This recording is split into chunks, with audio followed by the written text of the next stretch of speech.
So that's us recording now, Suzanne. So I'll just get going. Lads, you're welcome, very, very welcome, folks, to this week 4 now of our specialist program. So we've had David Clifford on, we've Lauren Guilfoyle, we've had Maura Trasta, and we are talking all things nutrition with Suzanne Horan. Suzanne is a clinical nutrition coordinator with Mount Sinai Hospital, if that's right, Suzanne. That's right. Yeah, Mount Sinai. Yeah. She is also a GA player out in New York. She plays for Liberty Gales and Don Rossa in football as well. So we're delighted to have her on today. And just the lads have submitted questions, Suzanne, for you. So you've took the time out to get back and answer them. And lads, if there's any sort of last minute questions you want to throw into the chat, please work away. So if you're happy enough, Suzanne, we'll crack on with the questions. Yeah, absolutely. Let's go. Perfect. So one of the first questions in there, Suzanne, was what is the impact, I suppose, of eating healthy foods compared to junk food on your football performance, whether you're a footballer or whether you're a hurler? Yeah, I think that's a really, really good question. I think, we know for a fact now that diet does play a role in terms of sports performance and in terms of competitive performance. And I think, we're seeing that more and more, in recent years in terms of the scientific literature showing that sort of recognizing the impact that diet is actually having on sports performance. And I think we see that reflected, especially in the fact that so many teams now are getting a registered dietitian nutritionist on board and sort of recognizing the value that specialist is having in terms of individual, player performance and overall performance as well. So in terms of, I would say, direct, seeing sort of measurable factors in terms of, impact of diet on performance, I think the things that we're looking at and that we're really seeing an impact on are things like energy levels. So seeing more sustained energy levels throughout the game, delayed onset of fatigue is another one that we're kind of seeing with improved nutrition, improved diet, quality. Other things like reduced risk of injury would be another factor. Reduced prevalence of dehydration in terms of good hydration practices. So more improved hydration, again, that ties in with fatigue and risk of injury. I think another thing we see is speed. We also see improved speed, particularly when it comes to repeated efforts. So that's a big factor when it comes to GAA and that high intensity speed and the speed that you're looking for. I think another thing to consider when it comes to diet is body composition, and that's something that a lot of GAA players are striving for, a certain type of body composition in order to optimize their performance, especially in competitive games. So I think diet really, not only in those short-term things that we're seeing in the game, but also more long-term when you're looking at kind of body composition. So on the flip side, then when you're looking at a really poor diet on performance, you're going to see things like less energy, more injury, earlier fatigue in games, reduced speed, more possible dehydration, which is having a real impact there as well. And then maybe challenges in terms of finding that optimal body composition, where players are really striving, putting maybe the hours into training on and off the pitch, but maybe not seeing the impact in terms of the body composition. Mm-hmm. And I suppose it's actually interesting too, Suzanne. It's sort of this is the nutrition sort of came last in this 4-week sort of program. Lauren Guilfoyle, we had a psychologist, we had an under-county player, we had a psychologist, and so all three of them mentioned whether it be refueling, whether it be their meal prep, whether it be the routine that they do. They all mention nearly diet or the importance of nutrition, maybe in a small bit or a big bit in each of their presentations too. So it probably is very fitting that it was sort of last, and as you've touched on too, every county team now has their own nutritionist. Yeah, I think we're really starting to see the value of that, in terms of players' performance. And I think especially when it comes to that, competitive edge that players are looking for at a high level. I think that's where we're really seeing the impact as well of nutrition, in terms of just getting that kind of competitive edge. You are going to see a difference there when it comes to a player that has has a very good diet compared to a player that does not have good diet habits at all. No, 100%. The next question, Stan, is how important is hydration to performance, and so how often should you be drinking water, not just during a training, but throughout the week as well, and throughout your general routine? Yeah. So again, this is where we see differences in performance with players that are very well hydrated versus players that are not well hydrated. So, the very well hydrated players are going to probably see less fatigue, more sustained energy levels, and more better electrolyte balance, more, better recovery as well, because, at least when you're starting, a game or training in a hydrated state, you have kind of a better chance of then rehydrating after. You have a less chance of getting, you're getting less dehydration happening during the game. Whereas a player that starts out dehydrated is going to have more, much bigger net fluid loss there to try to gain back after. So yeah, I think when it comes to quantities, I think there's a variation there in terms of each player may have quite different fluid requirements based on things like size, even just things like factors like environment, like weather conditions can have a huge impact on the quantity of liquids that are needed. I would say most players are probably looking at 2 to 3 liters of liquids a day in order to sort of maintain their hydration. I think you want to be definitely aware of maybe any signs of dehydration, just day to day, not even, game days especially, but definitely day to day, you want to be looking out for any signs of dehydration. So things like headaches, dizziness, things like urine color is a huge, marker of hydration status. So if you're seeing very dark urine over very pale kind of very light pale colored urine, that's going to give you an idea as well. So in general, I would say probably 2 to 3 liters is probably quite adequate amounts for most players day to day. I think when it comes to game day, again, there's a little bit of individuality here. I feel like there's a kind of a rule of thumb that's about half a liter kind of in the hours before the game. That's usually a pretty good amount. And then during the game, especially, you really want to be rehydrating frequently. So in and around maybe 4 ounces every maybe 15 minutes or so during the game. And then I think after the game is a really, really important time where you're, replenishing the loss of fluids there during the game and whatnot. So some players will often look at, changes in body weight, before and after. So that will give you kind of an idea if you're checking your weight before and after a game or after a workout. That's going to give you an idea of fluid losses. And I think in terms of repletion, the sort of standard recommendation in, I suppose, the sports literature is to try to replete for every 1 kilogram of body weight that's lost, you want to be replenishing 150% of that. So if a player is losing a kilogram of weight, between before and after, you want to be replenishing about 1.5 liters of liquid. Okay. And this just jumped on me here, this question, and if it's a tricky one, that's no problem. But I suppose, Suzanne, is there a big difference between taking things like glucose sport before or after the game, or benefits? Is water better for you, or is glucose sport and stuff? Is it is there? Yeah. There's definitely a role for those isotonic kind of sports drinks in the game. Generally, it's generally more than a 60 minutes of moderate, at least moderate intensity exercise. So if it's more than 60 minutes, which generally GAA games are, oftentimes, yes, there is benefit in using an isotonic beverage. Before and after games is not really, I would say, as important. It would be more so because you can use sort of food sources in terms of getting those glycogen levels up. But I think just during games there is a value there, because players are limited in terms of consuming foods during a game. So I think if it's particularly, I would say, for players who have very salty sweat, if that's something that they're aware of, that they're noticing that their sweat is very salty, they're noticing those white marks on their jerseys or whatnot, losing a lot of salt, that the isotonic beverages will help to replenish. And I think definitely in terms of any games that are going on or training sessions are going on more than an hour of pretty moderate intensity, there can be a benefit there in terms of using those glucosate sports, isotonic, anything that's 6 to 8% sort of dextrose sugar kind of concentration is a good isotonic beverage. Top class. I thought this next one was a good question. Is there any myths around nutrition that are wrong, that you disagree with?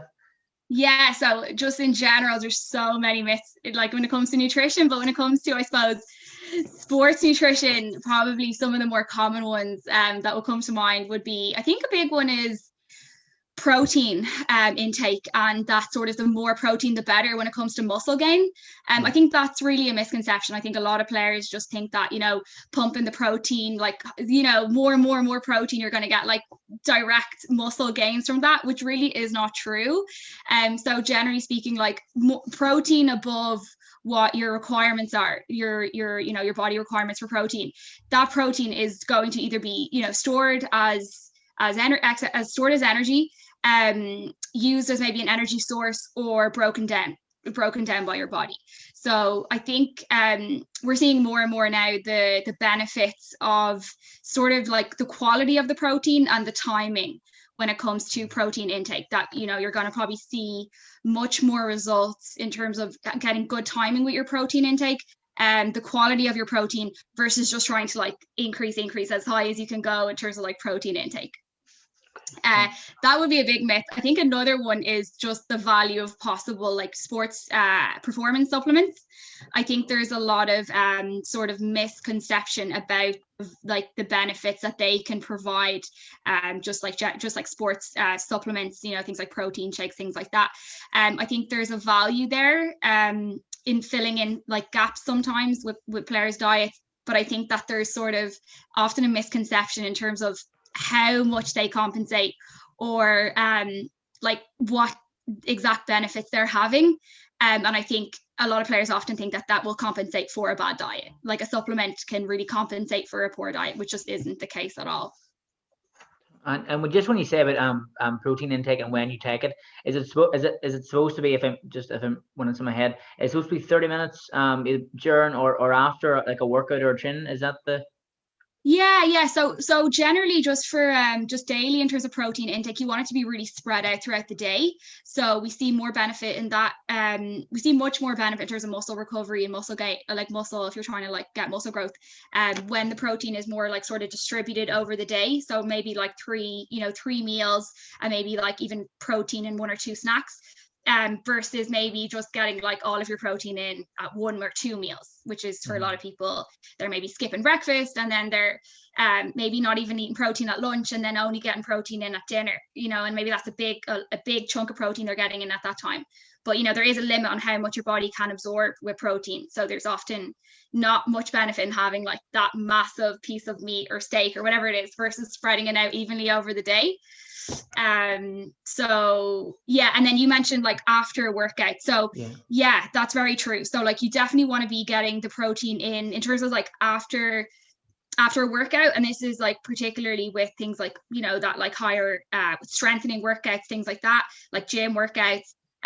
Generally within 2 at that kind of 2-hour window after is sort of a good time to be getting your protein in to maximize like the muscle growth.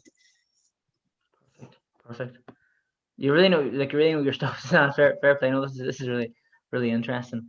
The next so there's maybe 10 questions or so submitted. So in terms of you've already sort of touched on it. In terms of time, when is the best time to eat before, after training / workouts?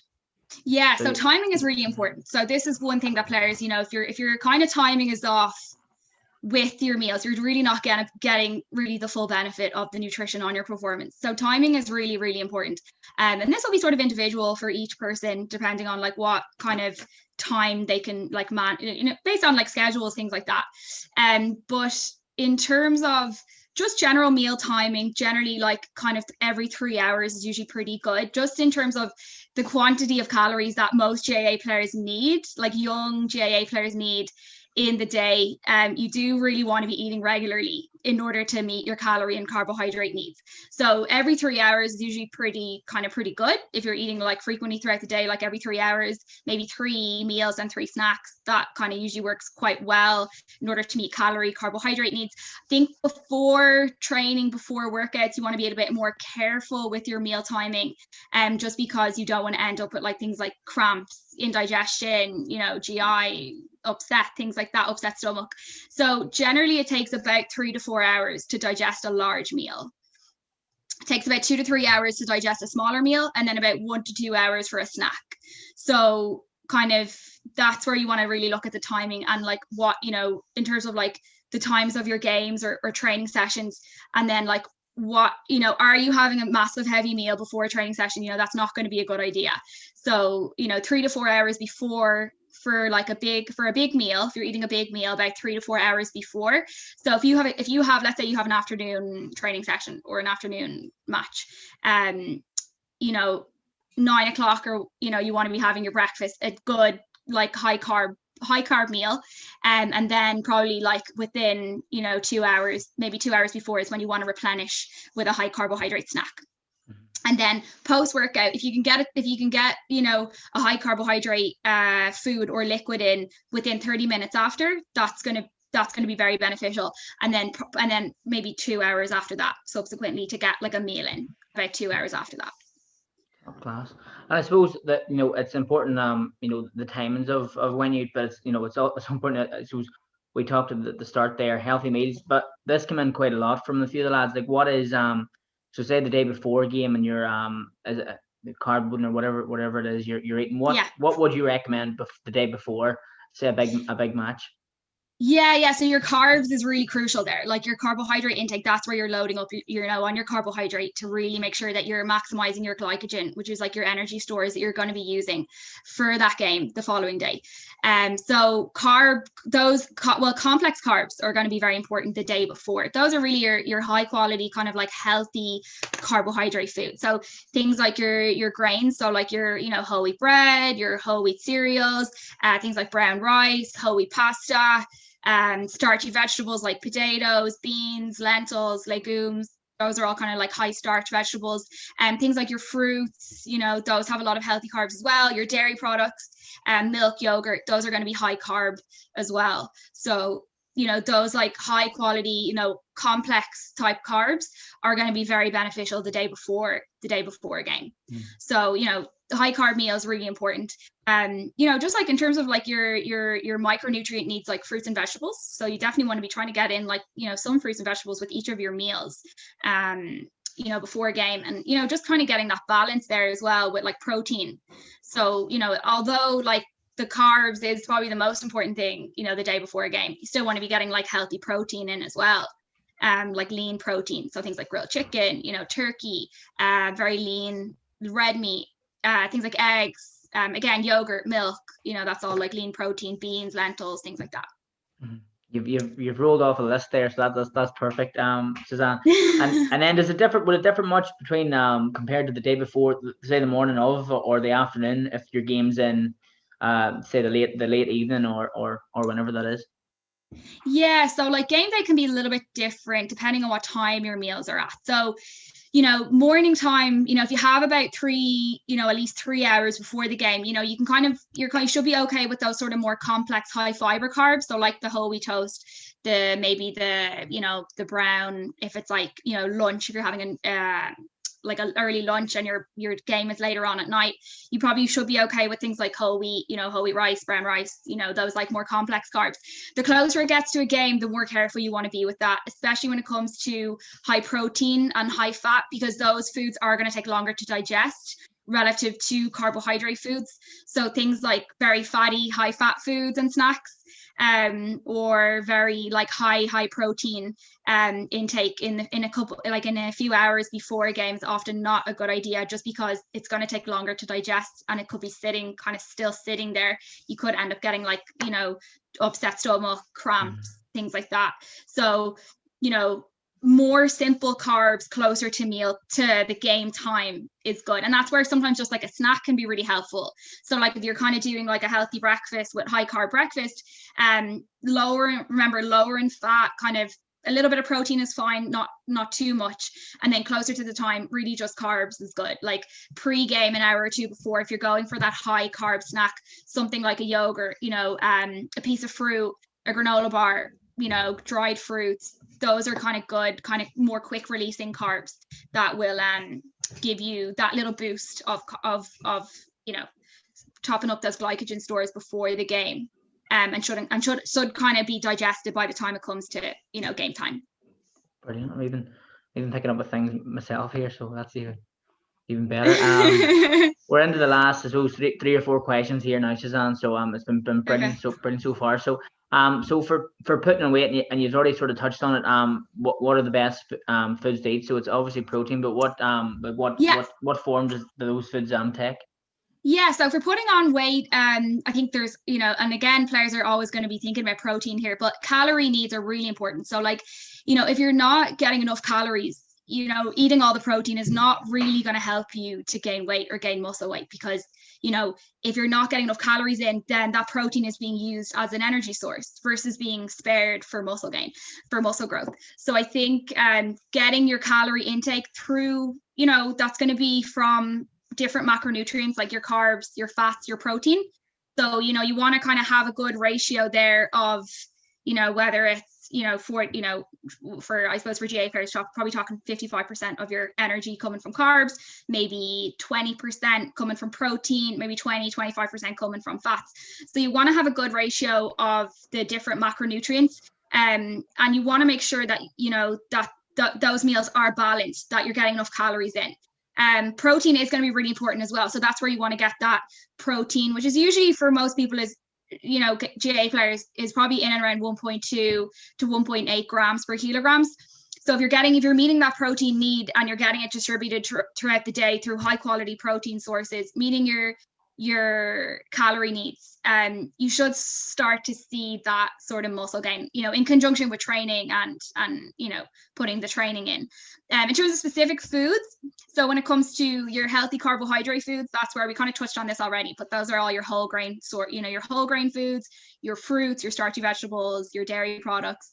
When it comes to lean protein, things like grilled chicken, turkey, fish is great, really good source of lean protein and some healthy fats as well.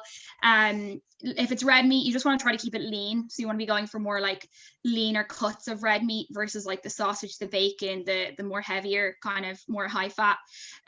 Things like beans, lentils. What else for protein? Like dairy, like low fat dairy products are all really good sources of protein as well. And when it comes to your fats as well, those are also going to be really important in terms of meeting your calorie needs to get the right amounts of calories to help with that muscle growth or weight gain. So healthy fats, again, you want to try to focus more on healthy fats than the more unhealthy fats. So things like nuts, seeds, oily fish, olive oil, avocados, peanut butter, nut butters, those are all really healthy fats versus like eating chips and candy and those like less sort of healthy. Eggs as well as another good source of protein and healthy fats. So I would say one big thing is just really getting enough calories, because that's a huge factor when it comes to weight gain and muscle gain, because most players are probably getting enough protein. I think we don't always realize just how much protein we're actually getting from our diets, but I would say most players are probably getting enough protein. Whether or not they're distributing it optimally is another question. So you definitely do, some of them may want to look at how that distribution of protein is throughout the day, but I think really trying to meet your calorie needs is really critical. And focusing on those regular meals throughout the day, trying not to skip. Perfect. And I suppose like a lot of like I would have a friend or two in like strength and conditioning, Suzanne, even they would always say like probably like 80-20 or 70-30 split between like the gym work's probably the easy part, but it's the nutrition is nearly the more important part. Yeah, no, absolutely. And I think, like if players are struggling if they're really putting the effort in the gym and they're not seeing those changes happening with their body composition, it might be a good time to talk to a nutritionist or a dietitian and really look at your diet and like, break it down and like look, because you might think you're getting enough calories and other things, but you might not be. So that's where sometimes like getting a little bit of, input into your diet can be helpful, especially like that if you're really putting the work in the gym, and then you're kind of like you're putting the work in maybe with your diet too, but just not really seeing the results. It can be worthwhile like talking to nutritionists and getting a little bit of feedback on that. Yeah, perfect. You've touched on most of these, but is there much benefit from supplements and substitutes like for example whey protein would be, a lot of people's Instagram stories and whatnot that are counting players and stuff? Yeah, really, this is like really, really good question, because, I think there's a lot of unknown, and players have a lot of sort of like, there's things that just aren't really like always so clear cut when it comes to supplementing. Is there a role? Is there value? Yes, I will say that there's value in terms of, especially when it comes to like, things like protein supplements. There is value there. Are they always necessary? I would say no. I would say the majority of players can meet their nutritional needs through their diet, a very well planned diet, high quality diet. Most players can meet their needs. With like things like protein supplements, sometimes they can be helpful in terms of just convenience, just because, especially with players that have limited time or just have very busy schedules, sometimes it can be hard to get in that high protein meal, maybe after a game, or, after, especially with like if they're traveling and things like that, sometimes it is hard to get in during that window. So that's where, there can be a role. But one thing I will say is to be aware that the supplement industry is it's not very well regulated. So nutritional supplements are not regulated by the FDA. So there's a lot of things that can sort of fall through the cracks there. There's a lot of false advertising around nutritional supplements, and the kind of false claims about what they can do. So players want to be very careful when they are choosing a supplement in terms of trying to go for one that trying to do some research first of all, into whether or not like that supplement has shown to show benefit, particularly with relation to GAA sports. Has it shown a benefit for some other type of sport, or performance, a completely different type of sporting event. So has it shown benefit, or in similar types of events, and is it safe? Because there's a lot of supplements on the market that you can buy over the internet that are not safe at all, and that are contaminated with all sorts of stuff. Even though it might just look like a protein supplement, there could be all sorts of other stuff like stimulants, hormones, steroids. So one thing you can look out for if you're going for a supplement or a protein supplement, if you look for the NSF stamp or the USP, because that means there's a third party that's sort of regulated, that it's being sort of checked by a third party, and that those ingredients are actually the ingredients that are on the packaging are actually what's in there. So if you can try to go for one that has at least some type of stamp or quality mark on there, you kind of have more reassurance, like knowing that it's probably okay to take. It's probably more or less safe. But do research. If you can consult with a nutritionist before taking supplements, please do. If you have the opportunity to do that, please do. And just kind of be careful where you're getting that advice from when it comes to nutrition. Like, is it on social media? Is it from people that aren't qualified in nutrition? So you just definitely want to be kind of careful, just to keep yourself safe, and know that you're taking things that aren't going to be harmful. That's brilliant advice, Suzanne. I'll make a note of those two labels as well, and maybe send them to the lads just in the WhatsApp group as well. Yeah, NSF and USP, those are kind of two good ones to look out for, because it's third party. They have been third party tested, so there's a better chance that those supplements are sort of more what they say they are, versus there's all sorts of stuff on the internet that's not what it says it is. So that's class. That's actually really interesting, and probably good to know. The last two questions, Suzanne, and then I'll give you back the rest of your Sunday evening. What's the best foods for refueling? Yeah, so protein and carbs are always a good ratio, good kind of combination of foods to get in after a workout. You definitely want your carbs in there in terms of replenishing the glycogen. So like in terms of like replenishing and enhancing like muscle recovery, you need your carbohydrates, after a workout. 100%. So like, again, coming back, back to kind of where we mentioned before about the carbs, like the grains, the fruits, those like dairy products. A lot of people will take like chocolate milk after a game or workout, just in like straight after, just to help replenish because of the carbohydrates, and also the protein in there as well. So you do also want to be getting some protein in after a game or workout, in order to help with the muscle recovery. And like high quality protein, the branched chain amino acids, whatnot. But yeah, so protein and carbs, really important. No, I know we're probably repeating ourselves a bit, but I never it never hurts to sort of reinforce that message of the right foods to eat, Suzanne. And the last question, I think if I don't know, you probably could name a few things, but that you have already touched on. But the last piece of advice, maybe for the lads, maybe all the lads are maybe 17 to 21-year-old bracket. Is there any piece of advice that perhaps, in terms of nutrition, you think this age group could be doing more of, or maybe they do too much?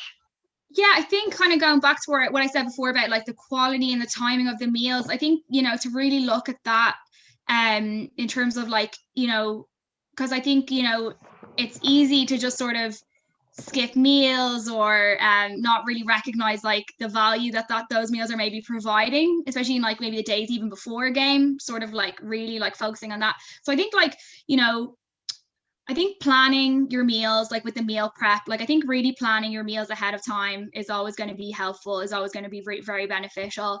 I think, things that there's always going to be like more, like I think that emphasis on supplements is like another big one. And I think that younger age group need to be just very careful about that in terms of like what they actually are putting in their bodies when it comes to supplements. So that's a big one, I would say, like, try to get your nutrition from whole foods as much as possible. That is something that is going to bring so much value to your health and your performance, not just now, but in the long term, in your careers, in the future, everything. Like healthy diet, like a good, getting whole foods, getting healthy balanced meals is going to provide so much value that you may not like really realize. So more focus on high quality foods versus supplements is really important.